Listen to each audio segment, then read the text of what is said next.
Selamat malam pemirsa, inilah headline news pukul 21 waktu Indonesia Barat. Setelah PDI Perjuangan menetapkan dukungan kepada petahana Basuki Cahayapurnama, partai-partai lain semakin mengintensifkan komunikasi politiknya. Dan malam ini pimpinan partai politik dari Koalisi Kekeluargaan menggelar pertemuan di kediaman Susilo Bambang Yudhoyono di Cikeas, Jawa Barat. Egit Hapsari akan melaporkan informasi selengkapnya dari Puri Cikeas, Bogor, Jawa Barat. Egit, siapa saja tokoh politik yang hadir dan apa yang dibahas dalam Koalisi Kekeluargaan dalam pertemuan malam ini? Kita sejumlah tokoh politik yang sudah hadir di kediaman Presiden ke-6 Republik Indonesia Susilo Bambang Yudhoyono memang didominasi oleh Partai Demokrat sebagai tuan rumah. Tadi tuan rumah sendiri Susilo Bambang Yudhoyono sudah hadir di sini dan kemudian disusul dengan sejumlah petinggi Partai Demokrat mulai dari Emang Indaan, Syarif Hasan, mulai dari Amir Syamsuddin dan juga dari partai lain sudah hadir Ketua Umum Partai Amanat Nasional atau PAN Zulkifli Hasan. Dan dalam pertemuan ini masih akan hadir juga sejumlah petinggi partai politik lainnya dari Koalisi Kekeluargaan. Yang masih belum hadir kami catat ada petinggi partai Gerindra, dari PKS, P3 dan juga PKB. Untuk agenda yang akan dibahas dalam pertemuan kali ini, Koalisi Kekeluargaan akan membahas mengenai siapa calon gubernur dan juga calon wakil gubernur yang akan diusung tepatnya untuk melawan calon petahana Basuki Cahayapurnama atau Ahok dan juga Jarod Saiful Hidayat yang baru saja dideklarasikan dukungannya oleh PDI Perjuangan beserta 3 partai pendukungnya dan tadi siang baru saja mendaftar ke KPUD DKI Jakarta. Memang keputusan dari PDI Perjuangan untuk mendukung Basuki Cahayapurnama ini sedikit merombak peta politik menjelang Pilgub DKI Jakarta 2017 mendatang ini, tepatnya setelah PDI Perjuangan akhirnya memutuskan untuk meninggalkan Koalisi Kekeluargaan yang semulanya berjumlah 7 partai menjadi sekarang 6 partai politik. Dan Koalisi Kekeluargaan sendiri sejak PDIP mengumumkan dukungannya terhadap Ahok langsung mengadakan pertemuan sejak tadi malam dan kali ini akan digelar pertemuan kembali untuk membahas siapa saja calon gubernur dan calon wakil gubernur yang akan diusung oleh Koalisi Kekeluargaan ini. Berita? Nama dari calon gubernur dan juga wakil gubernur, sudahkah ada nama-nama yang mengerucut dalam pertemuan malam hari ini, Egit? Itulah yang kita nantikan bersama, Prita, siapa nanti tepatnya yang akan diusung sebagai cagup dan juga cawagup oleh Koalisi Kekeluargaan. Peta politik memang sedikit berubah sejak PDI Perjuangan mengumumkan dukungannya kepada Basuki Cahayapurnama dan juga Jarod Saiful Hidayat. Namun sejak pertemuan tadi malam, calon gubernur yang selama ini diusung oleh Koalisi Kekeluargaan yakni Sandiaga Uno mengatakan atau meyakinkan bahwa Koalisi Kekeluargaan tetap solid dan tetap mendukung dirinya. Namun ada pertanyaan yang muncul kemudian, apakah Sandiaga Uno ini akan diusung sebagai calon gubernur ataukah sebagai calon wakil gubernur? Dan pertanyaan kedua, yakni siapakah yang nanti akan mendampingi Sandiaga Uno dalam konstelasi politik Pilgub DKI mendatang? Ada sejumlah nama selain dari Sandiaga Uno sendiri, sejumlah nama sudah disimulasikan oleh partai pendukung dari Koalisi Kekeluargaan, diantaranya bahkan ada nama Anies Baswedan. Demikian Prita dari Cikeas, Bogor, Jawa Barat, kembali ke Anda. Baik, terima kasih Egit Hapsari melaporkan. Malam ini Ketua Umum Partai Demokrat Susilo Bambang Yudhoyono menggelar pertemuan dengan pengurus 3 partai lainnya membahas siapakah yang layak untuk menantang pasangan calon gubernur Jakarta Ahok Jarot. Pertemuan berlangsung di kediaman SBY di Cikeas, Bogor, Jawa Barat. Dan sudah bergabung bersama kami ada Egit Hapsari langsung dari Cikeas. Egit, berdasarkan informasi yang kami dapatkan sejauh ini PKS dan juga Gerindra tidak hadir dalam pertemuan malam ini di Cikeas dari Koalisi Kekeluargaan. Bagaimana update-nya? Apakah sampai malam ini sudah ada menunjukkan tanda-tanda kehadiran mereka atau memang mereka tidak akan hadir sama sekali? Berita hingga saat ini memang tidak tampak kehadiran dari petinggi Partai Gerindra maupun dari Partai Keadilan Sosial atau PKS karena memang informasi terakhir yang kami peroleh dari salah satu petinggi Partai Demokrat Partai Gerindra dan Partai PKS memang tidak dijadwalkan untuk hadir dalam rapat konsolidasi malam ini. Namun untuk alasan lebih tepatnya lagi memang belum disampaikan oleh petinggi Demokrat yang hadir dalam pertemuan kali ini. Baru saja tiba Ketua Umum Partai Persatuan Pembangunan atau P3 Romahur Muzi beserta dengan Ketua Umum Partai Kebangkitan Bangsa Muhaimin Iskandar, dan dengan kehadiran Romi dan juga Caimin tadi melengkapi keempat partai politik yang sedianya dijadwalkan untuk menggelar rapat konsolidasi malam ini, sehingga diperkirakan rapat konsolidasi malam ini sudah dimulai dan sudah berlangsung di dalam.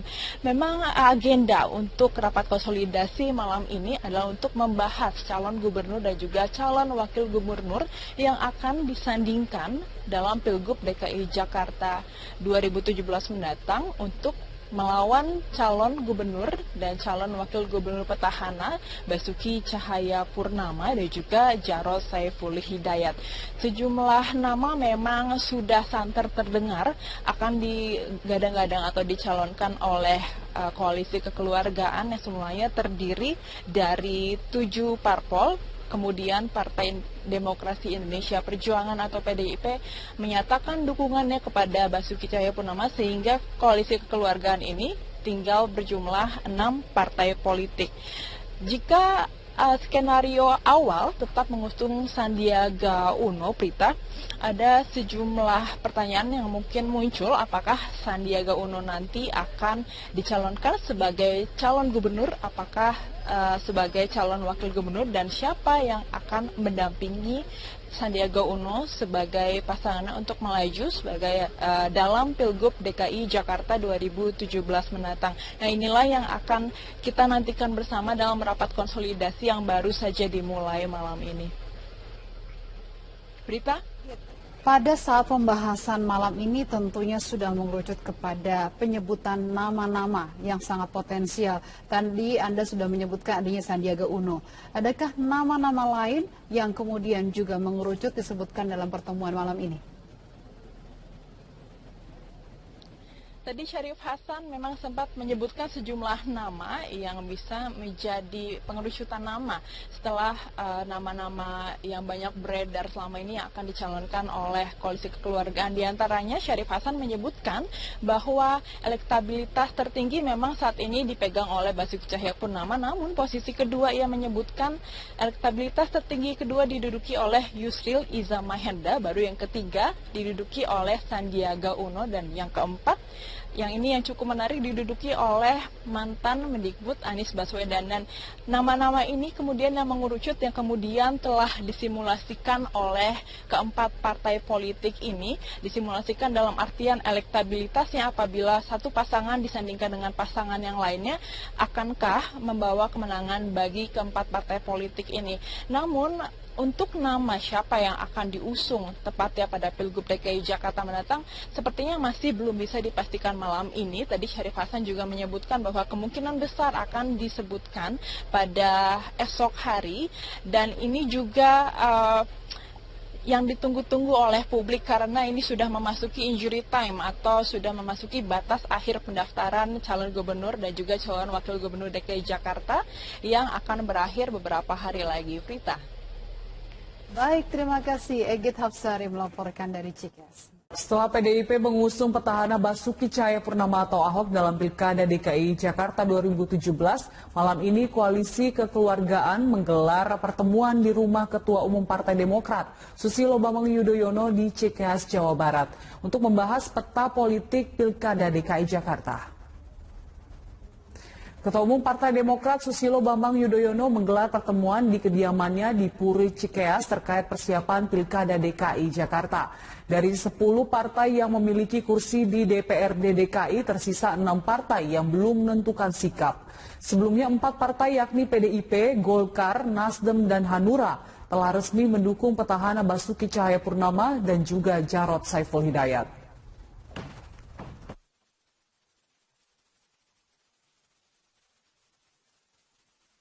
Sekjen P3 Arsul Sani menyebut bakal calon gubernur DKI dari Partai Gerindra Sandiaga Uno telah menyatakan rela mundur dari bursa pencalonan. Ya, kesiapan Sandiaga Uno itu jika memang partai-partai di luar pendukung Ahok Jarot belum menemukan kesepakatan tentang pasangan yang akan diusung. Menurut Arsul, hingga kini segala kemungkinan masih bisa saja terjadi, termasuk munculnya nama-nama kandidat yang sebelumnya tidak masuk bursa kandidat. Untuk itu, koalisi kekeluargaan malam ini akan berkumpul di rumah Susilo Bambang Yudhoyono di Cikeas untuk menentukan nama pasangan kandidat. Selain nama Sandiaga Uno yang dicalonkan Gerindra sebagai cagup, masing-masing partai telah mengajukan nama sebagai cawagup. P3 menurut Arsul cenderung mendukung Silviana Murni. PKB cenderung mencalonkan Sekda yang juga Ketua PWNU Jakarta, yaitu Saifullah. Sedangkan PKS masih tetap ingin mengajukan kadernya Mardani Alisera sebagai pendamping Sandiaga Uno. Selain itu menurut Arsul beberapa nama juga masih mungkin dimunculkan, yaitu Anies Baswedan. Saya pagi ini menerima pesan ya kebesaran hatinya Pak Sandi ya, bahwa beliau pertama tidak ngotot harus jadi cagup. Bahkan beliau sampaikan kalau demi untuk pilkada yang baik, yang berkualitas, ya, Pak Sandi mengatakan kalaupun tidak dipilih sebagai cagup dan cawagup. Ngomong-ngomong soal itu, Mas Toto, berita yang beredar pada hari ini lebih fokus kepada mencari siapa lawan dari Ahok. Betul. Dan kabarnya malam ini adalah para pimpinan dari koalisi kekeluargaan ini akan bertemu di kediaman SBY di Cikeas. Ya, ini menarik memang menurut saya. Ada simbolisasi bukan sekedar pilkada DKI, tapi rasa pilpres, rasa pertarungan politik di level nasional. Sampai muncul tadi Sandiaga Uno, barusan saya baca di media online juga mengatakan Pak SBY yang akan mengkoordinir atau katakanlah menjadi poros dari koalisi kekeluargaan. Kita tahu Ibu Mega juga di sini menunjukkan sikapnya langsung memimpin koalisi yang dibangun dengan 3 partai lain. Jadi menurut saya harus diakui, mungkin ini berkaca dari pengalaman 2012. Semua elit partai merasakan besarnya efek dari hasil pilkada DKI terhadap bagaimana momentum di pileg dan pilpres. Dan kalau kita lihat apa yang terjadi tahun 2012, bagaimana kemudian bahkan calon yang tidak diduga-duga bahkan bisa menjadi presiden gitu kan. Itu yang menurut saya mungkin akan menyebabkan pertarungan betul-betul mungkin tidak hanya akan ditentukan oleh personal branding Ahok dengan lawannya, tapi juga bagaimana kekuatan politik yang ada di atasnya itu akan berpengaruh. Jadi Anda melihat apalagi ada Bu Mega di situ, karena di situlah langsung turun tangan ini, SBY sendiri langsung turun tangan untuk memimpin koalisi kekeluargaan. Anda melihat seperti itu? Ya, saya tidak, mungkin saja spekulasi seperti itu, apalagi terkait dengan histori di antara keduanya. Gitu. Dan bukan tidak mungkin juga, katakanlah ketika Ibu Mega mendengar bahwa poros ini akan dikoordinir oleh Pak SBY, akan terjadi eskalasi yang lebih meningkat juga secara emosional. Itu sah-sah saja dalam dialektika, dalam demokrasi dan politik. Tapi yang mungkin disadari adalah bahwa oleh semua elit itu tadi kepentingan bahwa ini bukan sekedar memenangkan Ahok, bukan sekedar memenangkan lawan politik Ahok. Jadi ada pertarungan gengsi yang lebih besar di situ? Bukan hanya gengsi, tapi memang secara elektoral ada efek psikologis yang akan berpengaruh terhadap suara saya di pileg, terhadap bagaimana posisi dari calon presiden saya di tahun 2019. Itu yang menurut saya sudah disadari dengan pengalaman dari pilkada 2012 yang menyebabkan pertarungan ini betul-betul akan terasa pada level yang lebih besar, yaitu skala nasional. Baik, kalau kita lihat juga pada hari ini berkembang nama yang sangat besar adalah Anies Baswedan akan dipasangkan dengan Sandiaga Uno. Ini masih dugaan, tetapi arahnya semakin ke situ.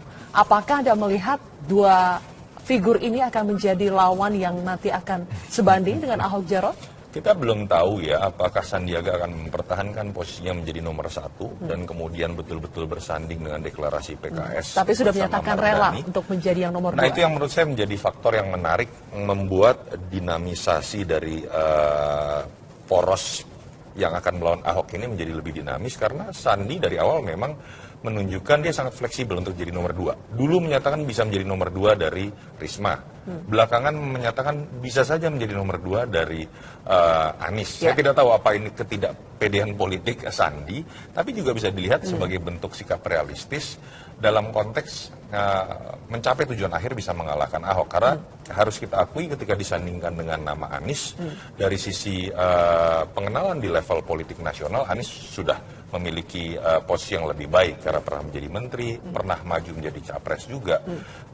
Tinggal pilihannya sekarang adalah kalau PKS dengan Gerindra bersikukuh ingin membentuk poros sendiri, saya meyakini akan ada 3 pasang. Tetapi kalau kemudian Sandiaga dan Gerindra dan PKS bisa kemudian melihat peluang yang lebih realistis dan kemudian memposisikan diri menjadi nomor 2, ya berarti kita akan melihat poros besar di atas 50% yang akan bertanding dengan kekuatan 49% dari koalisi Ahok Jarot. Peluang mana yang Anda lihat lebih besar? Tentu saja incumbent masih di atas angin kalau kita baca di survei ya.